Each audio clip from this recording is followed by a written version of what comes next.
What's up everybody, welcome back to Nintendo Land, and of course welcome back to Splatoon 3 Details You Missed and Funny Moments. We are on episode 16 today with even more really cool details this time around. Of course, some funny moments that you guys submitted. If you guys have a unique detail that you want to be included into a future video, make sure you comment them down below, or if you have a funny video or something very interesting, make sure you send the video via Nintendo Land on Twitter and I'll make sure to look at it. Thank you guys so much for tuning in. Like the video, subscribe to stay up to date on all things Splatoon, and let's dive into episode 16.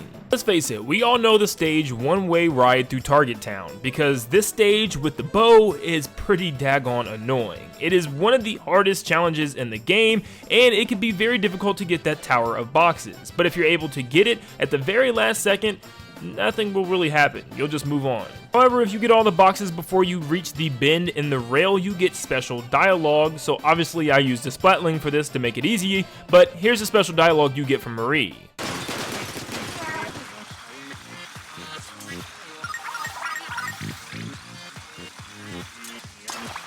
If a slamming lid is in your way, sometimes you just have to go through it. This person literally goes through the slamming lid as it's stuck on the platform, and yeah, just able to just kind of save himself by just blasting through it. So if you need a Squid Surge through a slamming lid, feel free to. You might be able to hear the music from the shops outside, but did you know that some of the other shops on the main street have music that you could also listen to? Take a listen.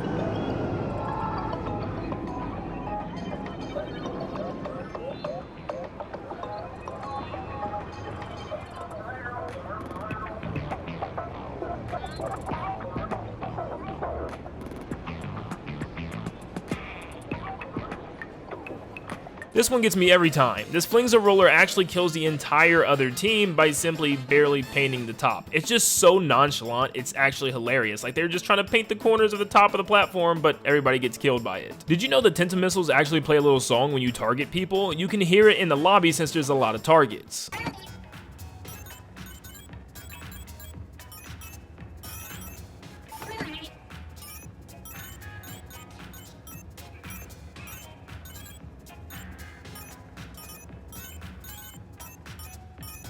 This whole play was just executed so well.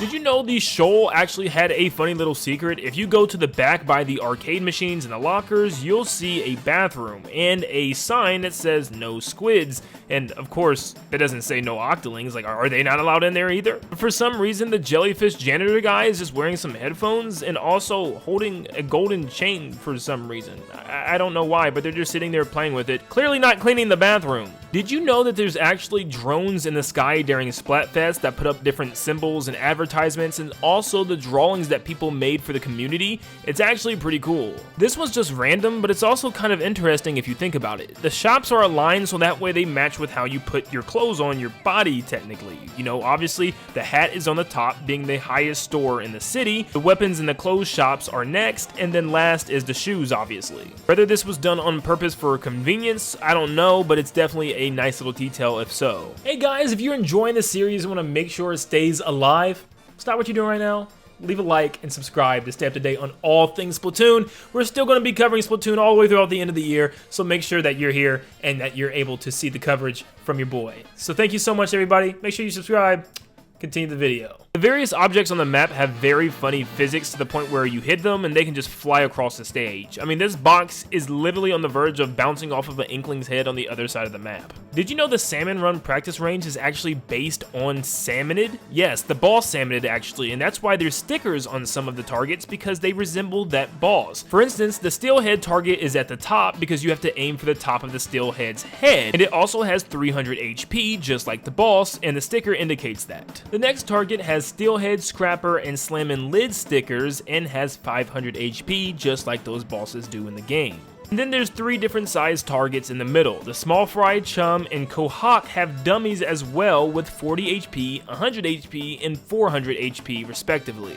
It's just nice little details that you're not just fighting random dummies, that actually translates to the gameplay itself. Well, I guess they call them slamming lids for a reason.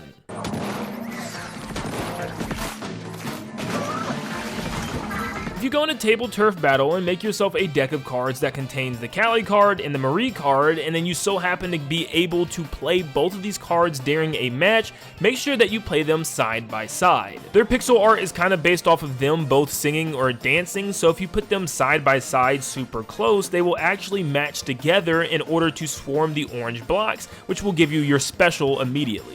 I guess it also kind of forms like a person with their mouth open, cheering with their arms out, and also their eyes on fire. It's kind of creepy, but kind of cool. Sometimes even when the round is over, some Salmonid won't leave you alone. This one is definitely giving me creepy vibes. Look at his eyes and his face, like he wants to kill this poor Inkling. This one's probably known by a lot of the competitive players and mostly everybody, but I feel like there's still a few people that didn't know this. If you look at the top of the screen during any battle towards the squid and octoling symbols, you'll notice that some of them are glowing and flickering. That means that they have their special, so you can actually tell who's about to use their special by just looking at the top of the screen. So if there's a special like Tinted Missiles on the other team that you want to make sure that you dodge or get out of the way ahead of time, you can always just take a peek up at the top of the screen and remember whose weapon is what. This player wanted to go back and watch replay mode, but for some reason the camera is stuck on the respawn beacon, so they might have to squint to use this replay. It's funny because the enemy ink still pops up on the screen, I guess when you get splatted in that replay or when there's ink around you, but for some reason it just shows the respawn beacon. It even shows everybody else blasting out of theirs, but just yours sitting there. But then they were able to escape,